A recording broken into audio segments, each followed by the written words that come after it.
Ciri yang pertama berkenaan dengan haid yang insya-Allah sama-sama kita bincang, dan ianya merupakan satu keperluan kepada semua wanita dan juga sebenarnya kepada para muslimin, golongan lelaki terutama kaum ibu dan kaum suami yang sepatutnya juga memahami fiqh berkenaan dengan haid ini, supaya ianya menjadi satu bimbingan yang berterusan kepada isteri dan anak-anak perempuan mereka. Ini merupakan perkara yang berkaitan dengan kewajipan solat sebenarnya, yang lebih fokus untuk menjadikan kesempurnaan agama, yakni Islam, berada di tahap yang optimal. Jadi insya-Allah pada petang ini kita akan bersama-sama membincangkan berkenaan dengan pengenalan ataupun untuk siri yang pertama berkaitan dengan haid, yang mana semua kita maklumi suatu ayat Al-Quran yang berbunyi auzubillahi minasyaitonirrajim wa yas'alunaka 'anil mahid qul huwa adza fa'tazilun nisaa fil mahid, yang bermaksud dan mereka bertanya kepadamu wahai Muhammad sallallahu alaihi wasallam mengenai kanlah darah haid itu satu benda yang menjijikkan dan mendatangkan mudarat. Oleh sebab itu hendaklah kamu menjauhkan diri daripada perempuan, yakni jangan bersetubuh dengan isteri kamu dalam masa darah haid tersebut. Ayat ini menunjukkan kepada kita betapa Islam menjaga kebersihan dan Islam memberikan satu penempuan yang khusus berkenaan dengan haid yang sepatut dan sewajarnya kita semua maklumi. Dan insya-Allah dalam slot kita pada petang ini kita akan membincangkan secara lebih detail supaya kita memahaminya dalam konteks sebagai seorang wanita muslimah, dan seterusnya menjaga adab-adab yang berkaitan dengan haid, termasuk berkaitan dengan ibadah-ibadah khusus kita. Jadi ayat ini menceritakan tentang dua perkara. Yang pertama, huwa adza, yakni haid itu satu benda yang menjijikkan dan mendatangkan mudarat. Dan yang kedua, fa'tazilu, hendaklah kamu wahai para suami menjauhi perempuan isteri kamu dalam masa mereka didatangi haid. Sabda Rasulullah sallallahu alaihi wasallam, "Inna hadza amrun katabahu Allahu ala banati Adam." Sesungguhnya ini adalah satu perkara yang ditentukan oleh Allah Subhanahu wa taala ke atas perempuan di kalangan anak Adam, iaitu darah haid. Maksudnya Allah Subhanahu wa taala mentakdirkan haid ke atas golongan wanita semenjak Allah menciptakannya. Ini keistimewaan yang Allah Subhanahu wa taala jadikan bersama dengan penciptaan kita, kaum Hawa, mempunyai satu kelebihan, dan kelebihan ini merupakan perkara yang insya-Allah kita mesti fahami, seterusnya kita tangani menurut syariat sebagaimana yang diajar oleh Rasulullah sallallahu alaihi wasallam. Berkenaan dengan haid, bagaimana permulaan ataupun sejarah berkenaan dengan haid ini, sebagaimana yang dinyatakan oleh Imam Khatib Syarbini rahimahullah taala dalam kitabnya Mughni Muhtaj, bahawa Imam Bukhari telah meriwayatkan di dalam Sahih Bukharinya yang berbunyi wa qala ba'duhum kana awwalu ma ursila al-haidu ala bani Israil wa hadithun Nabi aksar. Maksudnya sebahagian fuqaha Abdullah ibnu Mas'ud radhiyallahu anhu dan Aisyah radhiyallahu anha mengatakan terdapat riwayat yang menyatakan bahawa wanita di kalangan Bani Israel adalah merupakan bangsa manusia pertama yang didatangi haid, kerana mereka bercampur dengan golongan lelaki di dalam solat. Ini menurut apa yang diriwayatkan oleh Imam Khatib Syarbini di dalam kitabnya, dan seterusnya berkaitan dengan sejarah permulaan haid juga sebagaimana yang disebut lagi di dalam kitabnya. Waqila awwalu man hadat ummuna Hawa.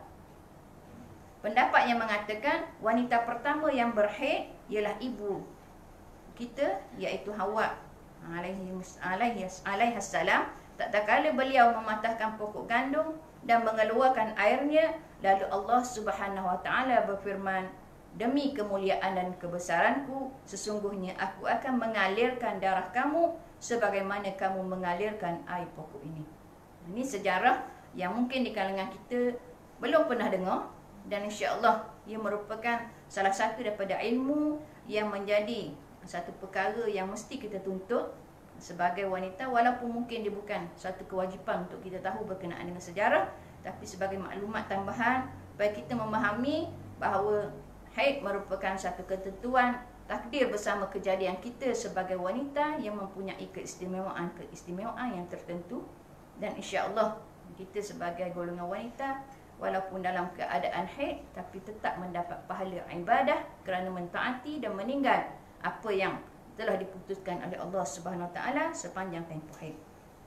Seterusnya sebagaimana yang diriwayatkan oleh Ibnu Abbas radhiyallahu anhuma dengan sanad yang sahih dalam kitab Fathul Bari, anna ibtida' al-haidi kana ala Hawa ba'da an uhbitat minal jannah. Permulaan haid adalah pada Hawa alaihassalam sesudah beliau dikeluarkan daripada syurga. Jadi masa duduk dalam syurga, masa berada di dalam syurga, Hawa iaitu ibu kepada semua manusia, ibu kepada seluruh anak Adam, belum didatangi haid. Jadi haid ni bermula selepas keluar daripada peristiwa keluarnya Nabi Allah Adam dan isterinya Hawa daripada syurga. Seterusnya berkenaan dengan haid, sebagaimana yang disebutkan oleh para ulama yang berkaitan dengan definisi ataupun pengertian haid yang insya-Allah kita lihat ianya merupakan satu yang telah dititipkan oleh para ulama sejak daripada dulu. Mungkin definisi ataupun pengertian haid yang sebelum ni yang kita faham tidak menepati sebagaimana yang ditetapkan oleh para ulama. Dari segi bahasa yang bermaksud haid ni dengan perkataan yang sama, istilah yang sama disebut sebagai as-sailan. As-sailan yang memberi makna mengalir. Dan menurut istilah syarak, istilah ulama-ulama fiqh ialah damu jibillatin yakhruju min aqsar rahimil mar'ati fi halis sihhah fi awqatin makhsusatin. Yang bermaksud darah tabi'i, yakni semula jadi yang keluar daripada pangkal rahim perempuan, yakni kemaluan perempuan ketika badannya dalam keadaan sihat dalam tempoh-tempoh yang tertentu. Jadi ini maksud atau pengertian yang diberikan oleh ulama fiqh kepada haid itu sendiri yang kita kena belajar, yang kita mesti belajar, kita dalami supaya maksud ataupun pengertian yang ditetapkan di sini kita faham dan apa yang kita buat di sepanjang tempoh haid tidak melanggar syariat sebagaimana yang telah diputuskan oleh para ulama. Dan di sana terdapat beberapa nama untuk haid. Antara yang disebut oleh para ulama ialah dhahkun, tamsun, ikbarun, i'sarun, nifasun, iraqun dan dirasun. Ini 7 nama yang diberi oleh para ulama berdasarkan kepada ayat-ayat Al-Quran yang menceritakan tentang haid itu sendiri di dalam Al-Quran. Saya rasa tak perlu untuk ulas sebagai dengan lebih panjang kerana nama-nama ni dia melibatkan ada kaitan dengan antara hadis dan peristiwa-peristiwa yang insya-Allah di kalangan kita muslimat boleh rujuk dalam kitab-kitab yang muktabar ataupun kita mungkin boleh melalui Google dan seumpamanya lah untuk kita lebih memahami istilah ataupun nama-nama lain yang diberi oleh para ulama pada haid itu sendiri. Kemudian yang berkaitan dengan haid dari segi bahasa yang bermaksud mengalir. Maka haid dari segi bahasa ialah mengalir kerana berpandukan kepada perkataan haid yang digunakan dalam bahasa harian bahasa Arab. Contohnya apabila seseorang melihat air yang mengalir daripada lembah dan lembah itu dikatakan berhaid kerana ia mengalir. Kerana sebahagian ataupun apa yang disifatkan dengan darah haid antaranya dia dalam bentuk mengalir. Dia bukan keluar dalam keadaan beku dan sebagaimana keluar darah-darah masa kita luka ataupun kita tercucuk sesuatu. Dia akan mengalir sepanjang tempoh sebagaimana yang telah disebutkan dalam definisi yang saya bacakan tadi. Kemudian pokok juga dikatakan berhaid apabila mengalirkan getahnya. Ini yang dikaitkan dengan as-sailan tadi, yang maksudnya mengalir. Kemudian berkenaan dengan istilah haid dari segi syarak, berdasarkan kepada ta'rif yang saya bacakan tadi, terdapat 3 perkara penting yang perlu diberi perhatian. Yang pertama, darah tabi'i. Dalam definisi yang saya baca, istilah syarak yang saya baca tadi, ada 3 perkara. Yang pertama, darah tabi'i. Haid merupakan satu tabiat semula jadi yang dialami oleh semua perempuan. Jadi bila melibatkan tabiat ataupun kejadian semula jadi, menurut sebahagian ulama, ia adalah haram untuk kita sekat ataupun kita hentikan pengalirannya mengikut syarat-syarat sebagaimana yang diputuskan, yang insya-Allah dengan kesempatan yang kita ada kita akan bincang. Kerana seolah-olah kita menyekat fitrah. Waktu darah ni disebut sebagai tabiat ataupun fitrah semula jadi manusia yang akan dialami oleh semua perempuan apabila cukup tempoh dan umur baligh. Yang kedua, bahagian bawah saluran kencing, iaitu tempat keluarnya anak.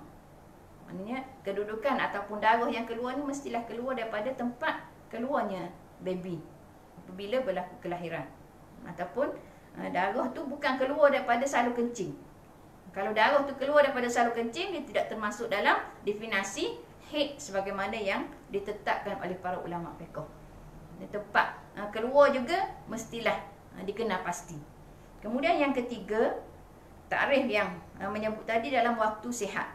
Darah yang keluar daripada kemaluan seorang perempuan pada waktu dia sihat.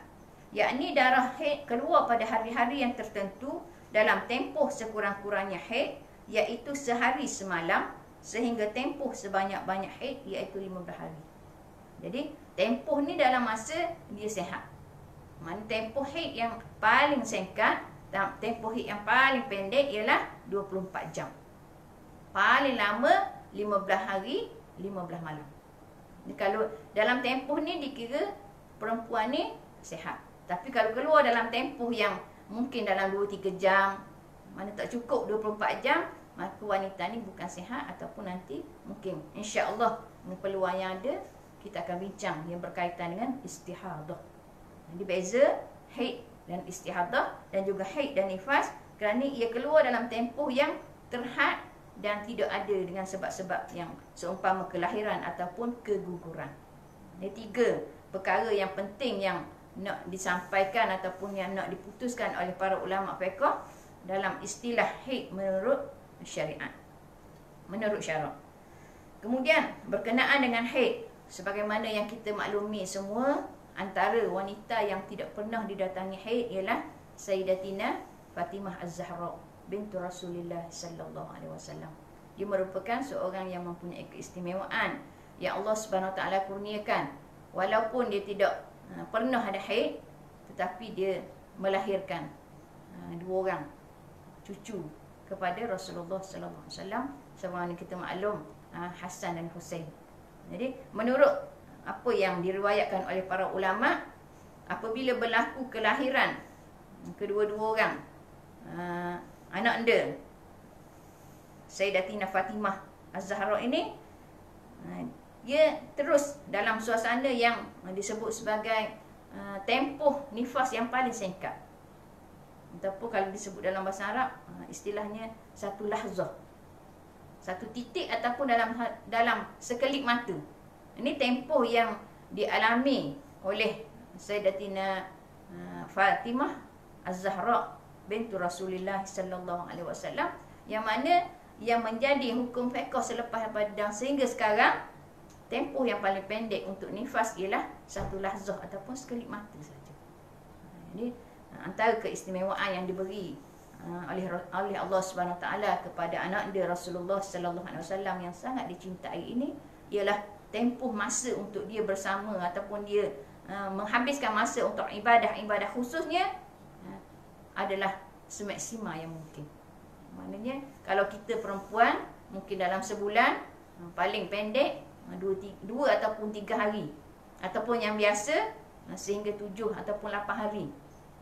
Kita tidak melaksanakan ibadah-ibadah khusus dalam tempoh yang tersebut, tetapi keistimewaan yang diberi oleh Allah Subhanahu Wa Taala kepada Sayyidatina Fatimah Az-Zahra binti Rasulullah sallallahu alaihi wasallam ini, beliau tidak pernah didatangi haid kerana kelebihan dan masa yang akan digunakan sepenuhnya untuk beribadah kepada Allah Subhanahu Wa Taala. Seterusnya, tempoh-tempoh ini dia berbeza antara semua wanita. Ada yang dalam tempoh setahun sekali, ada yang 6 bulan sekali.